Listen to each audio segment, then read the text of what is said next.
This is it. Does the 2024 college football season and NFL season end in absolute chaos with some semblance of order or just order? And what I mean by that, if Ohio State wins on Monday for college football has had a chaotic year. There's no way going around that. It did. It's what I said in my college football preview at the beginning of the year. There's going to be a lot of chaos. There was even more than I probably expected. Actually, there was more than I expected. But we end up with Ohio State winning it all. That's not crazy. Texas was right there. That was not crazy. Notre Dame might be crazy for some people. That was my surprise pick, so that's not too crazy to me. Would have been more if Georgia was there. Georgia being out of it, but they were close. I mean, if they could have beaten, they maybe had their starting quarterback. Maybe they beat Notre Dame and they were on the cusp. They beat Penn State and they're probably in this thing. So really, after all the craziness of the year, and honestly, I'm not trying to boast myself here, but in the past 10 years actually, or at least 5 years, when I got the NFL going again stronger, I've been right on a lot of my stuff. On my own, when I do it for myself, I get it right a lot. This has been the toughest year in a while. This was wild, and it's funny. In September, it was going pretty steady, like it does every year for me. Oh yeah, I figured that. Blah blah blah. Even when Northern Illinois beat Notre Dame, look, I didn't pick that, but I had Northern Illinois as a great chance to win that MAC conference, and they're really coming up. And if you have a letdown against a team that's a lot better than you think it is, Hammock's doing a great job there. That can happen. So that wasn't shocking to me at all. And so a lot of stuff. But starting in October, it was almost like after that Bama Georgia game. That first half didn't shock me. I mean, they were killing Georgia, so that was a little crazy. But I know DeBoer is a madman offensive genius, and he had such talent. And so I was like, wow, yeah. But then the comeback, the second half, and that crazy ending, and ever since then, it's just been nuts. And for me, anyway, I think most people. And I'm still right over 50%. That's good, but not my usually high percentage level, like 80% and stuff, 75 in that area. No, I don't know where it's at exactly, but wow, a lot of surprises. None more than Ohio State, by the way, like shutting down the offense all year, and then like waiting till the playoffs and opening it up. Wild stuff. Anyway, here we are. And again, like I said at the beginning of the year, we're going to end up anyway with Ohio State, Georgia, Texas, maybe Notre Dame, maybe Bama. That's what I said. I didn't really think Oregon, but those were like the 5 teams I was looking at, and 2 of them are there. That's the end of it. So yeah, but if Notre Dame wins, I think it's going to like cap the crazy year that it's been.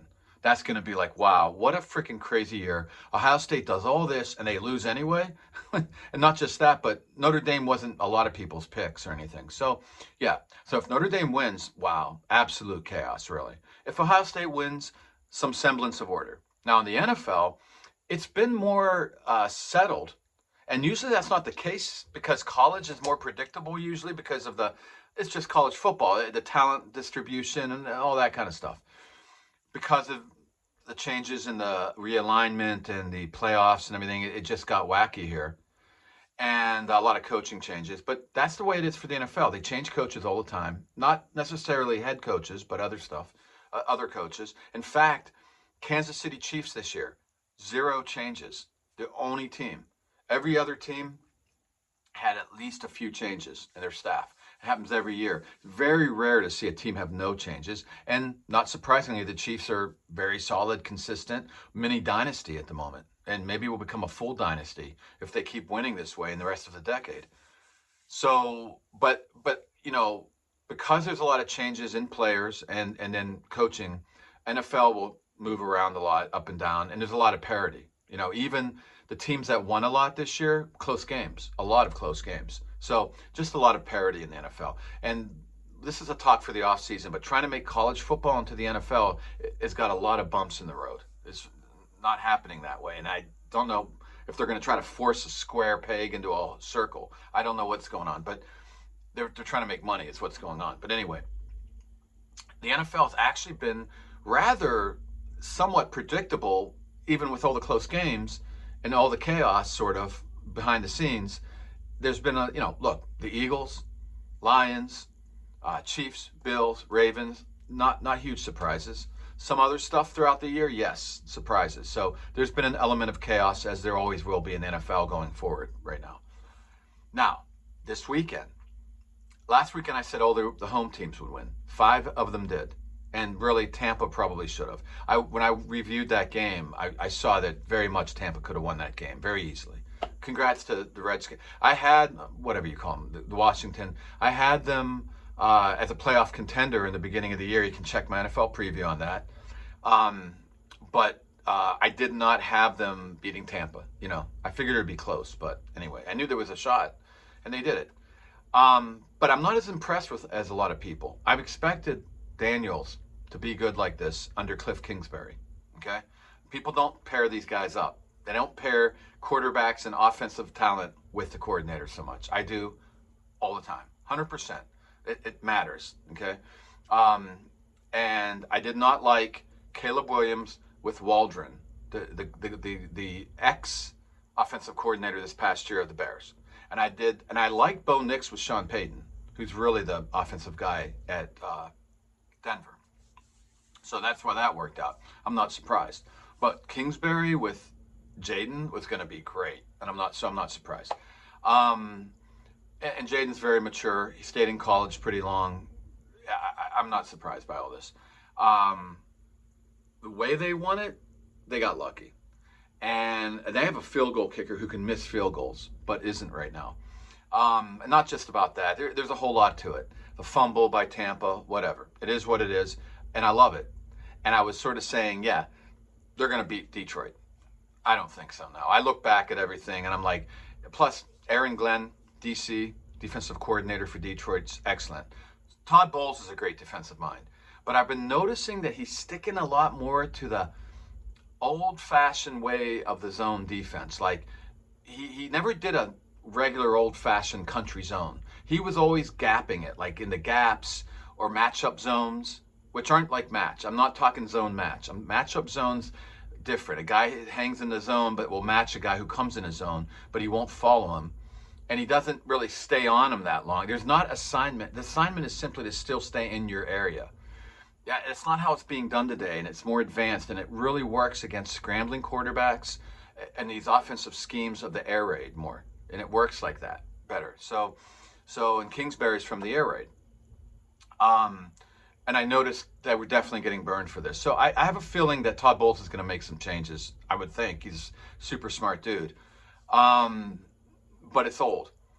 This guy, Aaron Glenn, mixes it even more than that. He still does some old school stuff back to the Rex Ryan, and he'll do a little bit like Bowles style, mix the blitz, do a little bit, but I think he'll match up more. I think this is going to be tougher for Washington versus that defense. And then you have the Detroit offense, and they're veteran at this point. I mean, second year of this. I turned around. I think I'm going Detroit now. In fact, we might have all home teams again. And the big one will be the Bills and the Ravens. That, I just don't know. I don't know. I'll stick with the Bills, but I'm starting to feel it should be the Ravens. And that might be the one away team that I'll pick. But I'm not picking. I'm going to stay with the Bills because I had them at the beginning of the year. Then the other team, oh, and by the way, about back to the Commanders, I'll call them by the right name.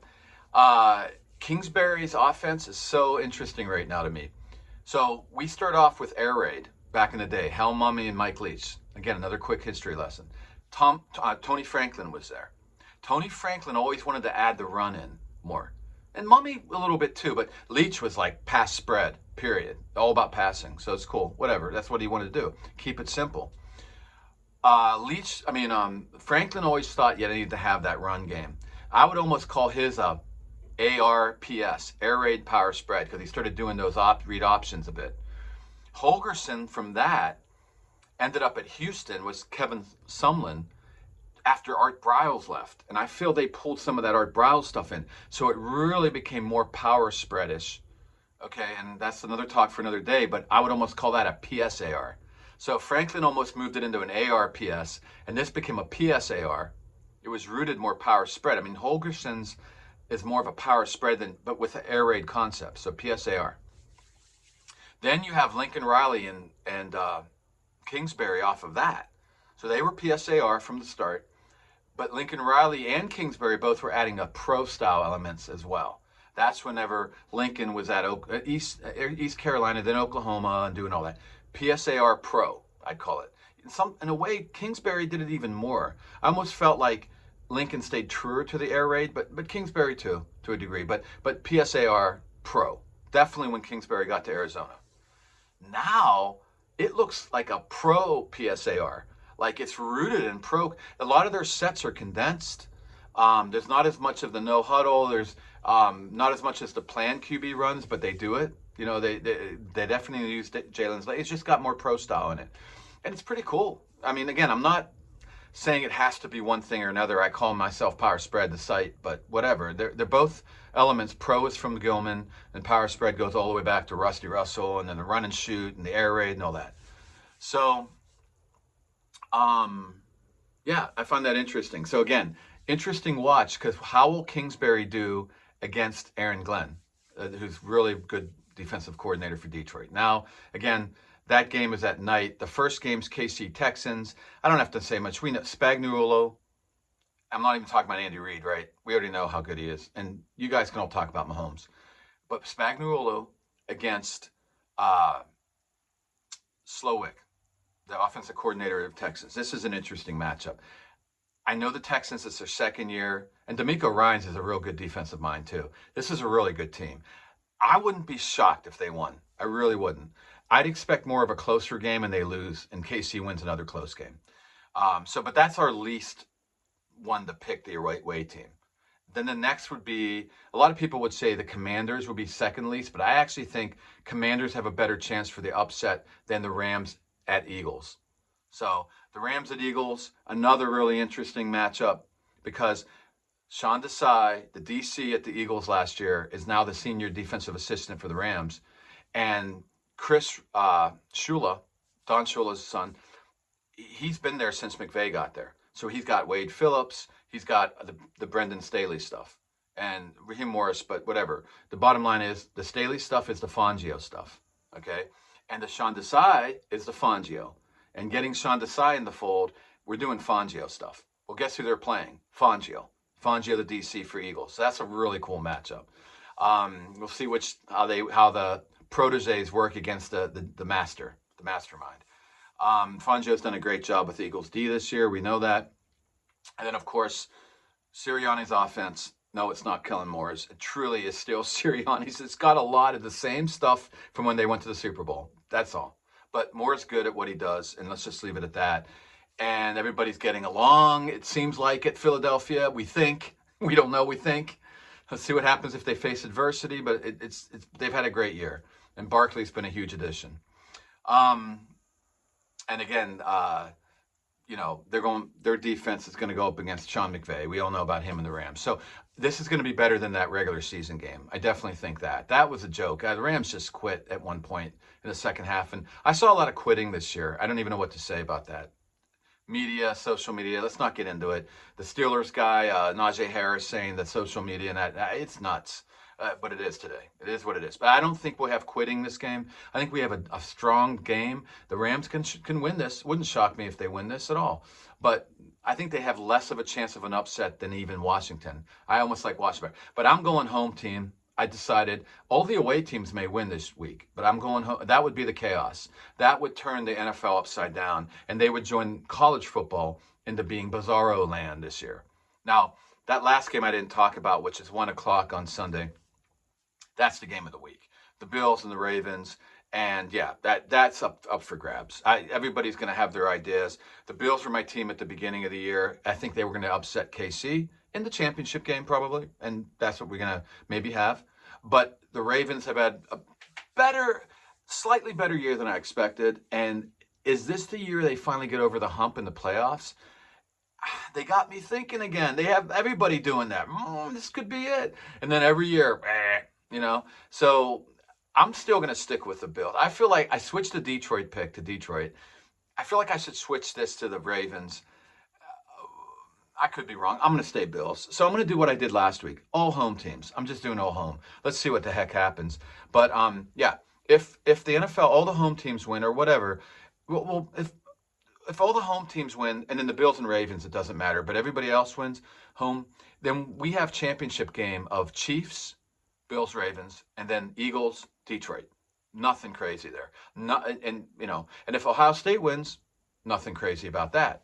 Ohio State loses. We get a bunch of upsets this week. This is the weekend after all this football for what, 2 years, however long this season's gone. Here we are. This one weekend is going to define whether there's absolute chaos or there is some order still left in football.